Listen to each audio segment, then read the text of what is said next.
Hello, this particular tutorial is just going to go over the process for creating reference materials for setting up modeling cameras.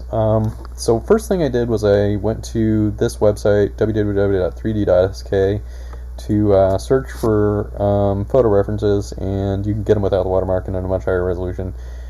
If you pay the money, but I didn't, so I just use the thumbnails. So, if you want to do that, you can go to them, or you can just get your own from some other source.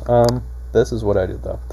Okay, so after I got the pictures, I got the tons of different views, and I got, the bottom and the top and everything. And first thing I did was I scaled them all, so they're all roughly the same size.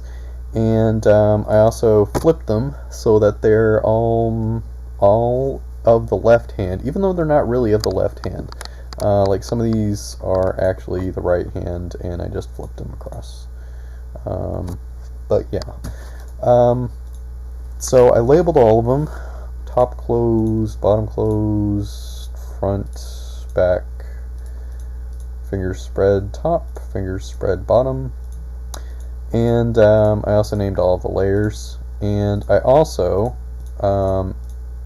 to help me get an idea for how they are, if they're scaled properly, I made this crosshairs thing, and that was when the pictures were all at the same size, but I had to make this whole thing wider because when you're flipping them across the axis, they take up more space. And I before I started moving them around and stuff, I made a line on each of the hands at the narrowest part of the wrist. And actually I do this differently for each thing that I'm working on. For a car, I just made the line down the middle of the car and at the highest point of the car.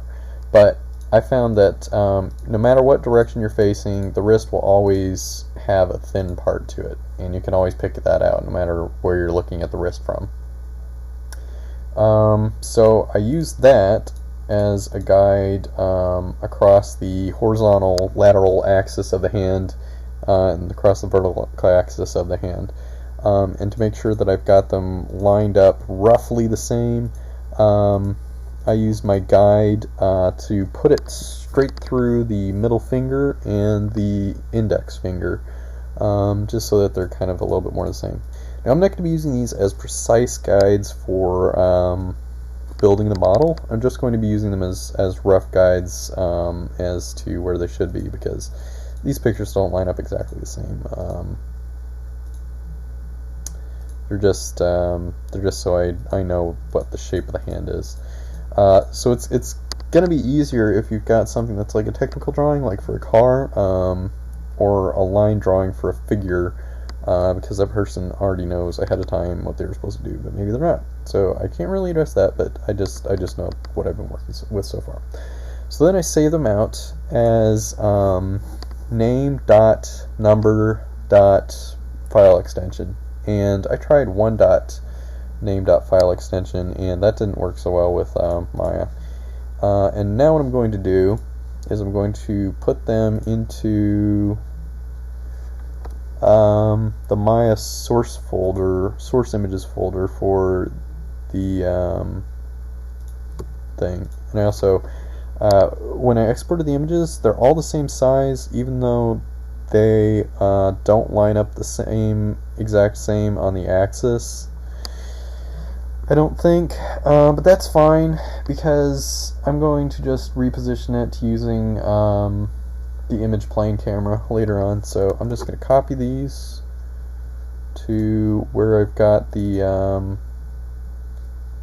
no, I don't want modeling stuff, I want Maya projects, modeling, go to my projects folder, go to source images, and I'm going to make a folder of this, because when I was transferring files, for some reason the source images were getting lost in, so I'm just going to name this hand pics.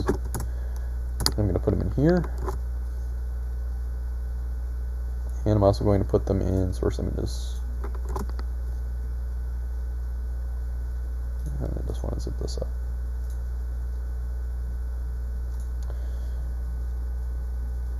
Yes, I endorse .7z files. 7z files. you can get them. Alright, so that's the end to this part of the tutorial. Be sure to watch the next one where I'm actually going to talk about importing these and setting up the cameras.